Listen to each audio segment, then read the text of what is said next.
उसी गांव में शामू नाम का एक लड़का रहता था। बचपन में ही उसके माँ बाप का इंतकाल हो गया था। शामू अपने चचा राम के साथ रहने लगा। राम बहुत ही चालाक इंसान था। उसने अपनी चालाकी से शामू के बाप की सारी जायदाद पर कब्जा कर लिया था। शामू सारा दिन मजदूरी करता, तब कहीं जाकर 2-4 पैसे कमा पाता और इन्हीं पैसों से अपना गुजारा करता। देखो शामू, कब तक यूं मुफ्त में बैठकर रोटी तोड़ते रहोगे? कई दिनों से काम पर नहीं गए हो। ये सिलसिला कब तक यूं ही चलता रहेगा? मैं कई दिनों से रोजगार की तलाश में हूँ, मगर अभी तक कोई काम नहीं मिला। बहुत जल्द कोई काम तलाश कर लूंगा। तुम्हारे बाप ने तुम्हारे लिए कुछ नहीं छोड़ा और मैं तुम्हें सारी जिंदगी नहीं खुला सकता। भलाई उसी में है कि तुम रोजी की तलाश में निकल जाओ। शामू गम और परेशानी के आलम में रोजी की तलाश में निकल पड़ता है। चलते चलते वो बहुत दूर निकल जाता है। ना मंजिल का पता होता है, ना रास्ते का। ये मैं कहाँ आ गया हूँ? चलते चलते बहुत थक गया हूँ और भूख भी जोर से लगी है। थोड़ी देर यहीं बैठकर आराम कर लेता हूँ। शामू थोड़ी देर आराम करने के बाद आखिरकार दोबारा चल पड़ता है। वो एक लंबा और थका देने वाला सफर तय करता है और बिलाखिर एक दूसरे गांव में पहुंच जाता है। वहां की फजा कुछ बदली हुई होती है। लोग अजनबी मगर चेहरे कुछ मेहरबान दिखाई देते हैं। शामू के दिल में एक नई उम्मीद जाग उठती है। बेटा, तुम्हें क्या चाहिए? तुम मुझे परेशान लग रहे हो। आखिर क्या बात है? मैं सुबह से भूखा हूँ।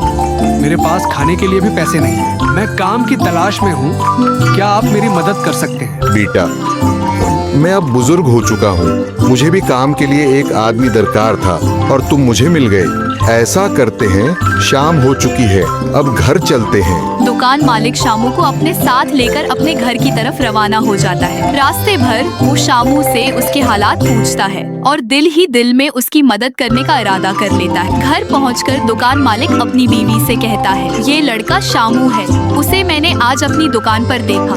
बहुत भूखा और थका हुआ था।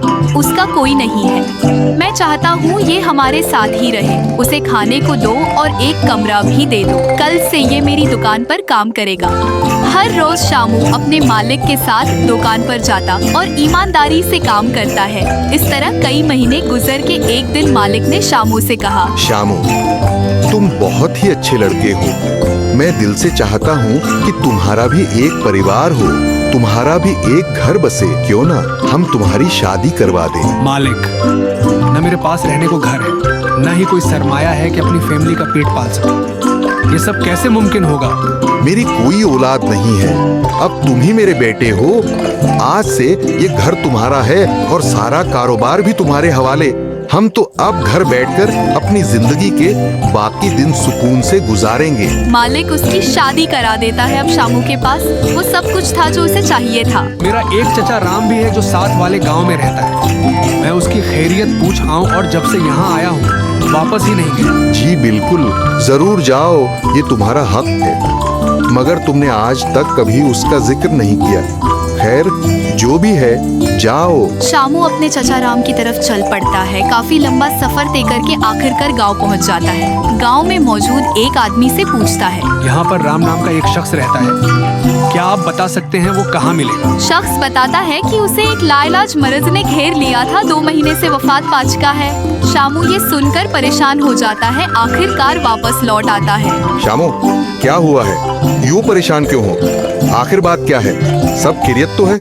शामू मालिक को सारा वाकया सुनाता है और ये भी बताता है कि चचा राम की सारी जायदाद मैंने गरीबों में बांट दी। मालिक ये सुनकर खुश हो जाता है और अपनी सारी जायदाद शामू के नाम कर देता है। उस दिन से शामू होंटी खुशी अपनी जिंदगी गुजारने लगता है।